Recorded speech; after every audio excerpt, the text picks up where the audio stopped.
Alright guys, welcome to my workstation. So here we have the carburetor partially pulled apart for my XT350. I've been trying to solve a cold starting issue where the bike kind of chugs for a second and then shuts off pretty quickly.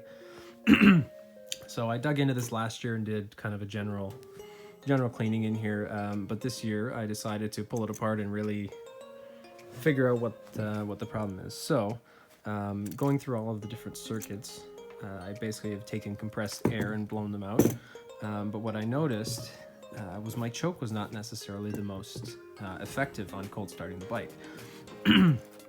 So looking at the top here, these two little holes here, I apologize, you can't really see, but when you pull yours off and take a look in there, you'll see when you open and close it, the rod basically gets a little bit fatter towards the edge on the two different stages of choke. So it's ideal to blow out these two, pull in the air, and then also if you follow along the side here on the end of the choke circuit, you can see the line that lets in the fuel. So now this goes down into this tiny little pipe here, which leads over to the float bowl. And this little pipe here basically fits in this hole. So this is for, again, the choke circuit. So if your choke circuit is not necessarily working the best, and you find your bike is starting and then it'll idle for a second or two and then shut off immediately, this is probably what your issue is. So when you're in here, you might as well blow out all of your different nozzles and things. So here's actually the air idler, or whatever you call it. And then here is the actual the nozzle. It goes right in here. So go ahead and blow these out with compressed air.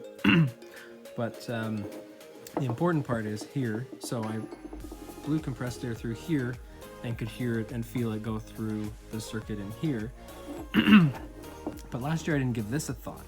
So as I was saying, this tube basically fits in that little hole there. So this is where the fuel is drawn from. Now, when your bowl is full, it doesn't actually go past this point here to fill up from the top. So it actually fills through this tiny little hole in the bottom.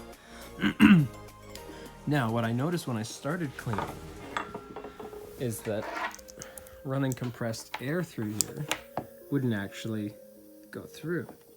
But now I can actually blow air through both sides. There was actually a jam in there. And if you look very carefully in your own, again, I apologize, you can't really see in here, but right at the end, there is the tiniest hole that looks about like that. And that was actually jammed with a bunch of gunk. So,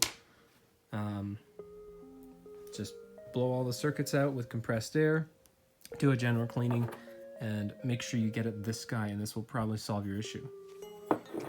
So, good luck.